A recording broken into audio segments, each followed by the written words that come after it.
వరంగల్ మహానగరంలో ఎల్లమ్మ బజార్కు ఒక ప్రత్యేకత ఉంటుంది. ఎల్లమ్మ బజార్ అనేది ఒక పాత రోజులలో ఇది ఒక బిజినెస్ పాయింట్గా ఉండేది. ప్రస్తుతం కూడా అదే విధంగా కొనసాగుతుంది. అలాగే ఈ యొక్క ఎల్లమ్మ బజార్లో నెలకొన్నటువంటి వినాయకుడు 22 సంవత్సరాలు కంటే ఇది 23వ సంవత్సరంగా పూజలు అందుకుంటున్నాడు. అలాగే ఈ యొక్క ఎల్లమ్మ గల్లీలో అంటే ఈ యొక్క ఎల్లమ్మ బజార్లో మెయిన్గా ఈ యొక్క ఎల్లమ్మ గుడి వద్ద ఏర్పాటు చేసినటువంటి వినాయకుడు ఎవరైతే ఉన్నారో నవరాత్రులు పూజలు అందుకొని ఇక్కడ ఉన్నటువంటి ఈ చుట్టుపక్కల పరిసర ప్రాంతంలో ఉన్నటువంటి ప్రతి ఒక్కరికి కూడా మహిమలుగా దేవుడుగా ఉంటున్నాడు. అలాగే ఇక్కడ లడ్డు ప్రాముఖ్యత ఉందని చెప్పేసి ఇక్కడ నిర్వాహకులు చెప్తున్నారు.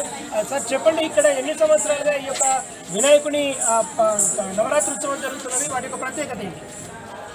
జై బోలో గణేష్ మహారాజ్ కి జై బోలో గణేష్ మహారాజ్ కి శ్రీ రేణుకాదేవి యూత్ అసోసియేషన్ ఆధ్వర్యంలో ఇది 23వ సంవత్సరం. నా చిన్నప్పుడు పిల్లలందరం కలిసి ఒక చిన్న స్టూల్ వేసుకొని పెట్టినాం వినాయకుడు. అట్లే అది అంచెలంచెలే ఎదుగుతూ దాతల యొక్క సహకారంతో ఎంతో అభివృద్ధి చెందింది. ఇక్కడ 23వ సంవత్సరం ఈ వినాయకుడు పిల్లలు ఎవరైనా ఎంతో భక్తి శ్రద్ధలతో 9 రోజులు నవరాత్రులు ఎంతో భక్తి శ్రద్ధతో నిర్వహించుకుంటారు. తర్వాత వచ్చేసి ఇక్కడ లడ్డు వేలంపాట అనేది చాలా ప్రత్యేకమన్న. స్టార్టింగ్లో మనకు వచ్చేసి 1000 రూపాయలతో స్టార్ట్ అయిందన్న. ఇప్పుడు ఏం లేదన్నా ఒక 20,000కి వచ్చిందన్న, 15 నుంచి 20,000కి వచ్చింది.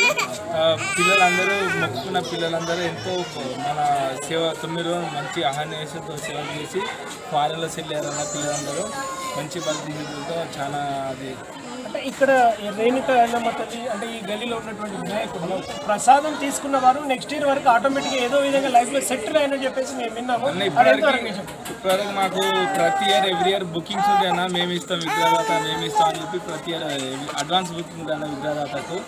మేము చాలా అదొక స్వామివారి దయ అనుకుంటాం అన్న. అది మాకు 23 ఇయర్స్కి వెళ్ళంటే అది మామూలు విషయం. చాలా ఎంతో మన స్వామివారి దయ అనుకుంటాం మనం. అంటే ఇక్కడ మహిమగల దేవుడు గణనాథుడు, అలాగే ఎల్లమ్మ బజార్గా పేరుగాంచింది కాబట్టి ఇక్కడ ఎల్లమ్మ కూడా ప్రాముఖ్యత ఉంది కాబట్టి దేవుడు కూడా ఈ విధంగా చేస్తున్నా అని చెప్పేసి అంటారు.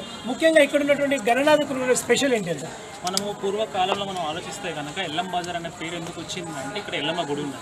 ఎల్లమ్మ గుడి ద్వారానే ఎల్లమ్మ బజార్ అనే పేరు వచ్చింది. దాని ద్వారా మనము ఎల్లమ్మకి మరో పేరు రేణుకాదేవి.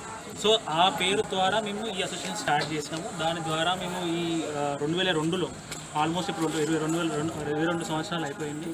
2002లో మేము స్టార్ట్ చేసినాము.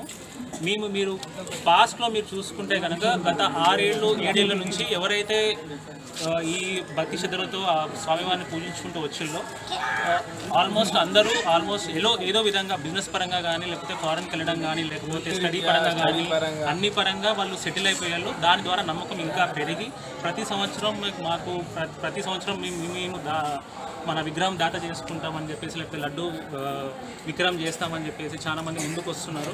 దాని ప్రకారంగా ఏంటంటే మేము ఇంకా ముందు కొనసాగించుకుంటూ మా కింద ఉన్న వాళ్ళు, లేకపోతే మాతో పాటు ఇప్పటివరకు మాతో నడిచిన వాళ్ళందరికీ సపోర్ట్ తీసుకుంటూ ఇక్కడ దాకా తీసుకొచ్చినాము. నెక్స్ట్ మా పిల్లలకి వాళ్ళకందరికీ సపోర్ట్ తీసుకుంటూ ఖచ్చితంగా ఇంకా ముందు నడిపించుకుంటూ వెళ్తామని చెప్పేసి అనుకుంటున్నాం. ఇక్కడ రేణుక ఎల్లమ్మ తల్లి అంటే ఎల్లమ్మ బజార్కు ఉన్నటువంటి ప్రాముఖ్యత ఎంతైతే ఉందో అంతే విధంగా ఇక్కడ గణనాథుడు కూడా అదే విధంగా మాకు ప్రాముఖ్యతను ఇస్తున్నాడు.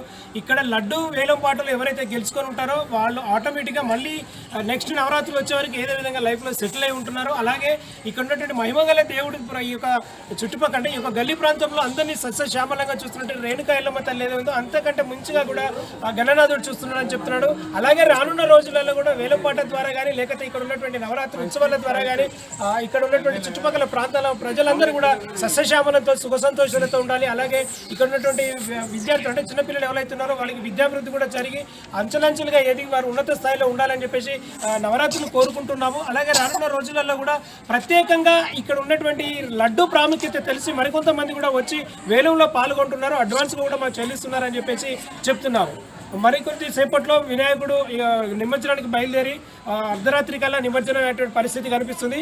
వీళ్ళ యొక్క నిమజ్జన కార్యక్రమం మన చిన్నవాటిపల్లి చెరువులో కలిసే ప్రయత్నం చేద్దాం.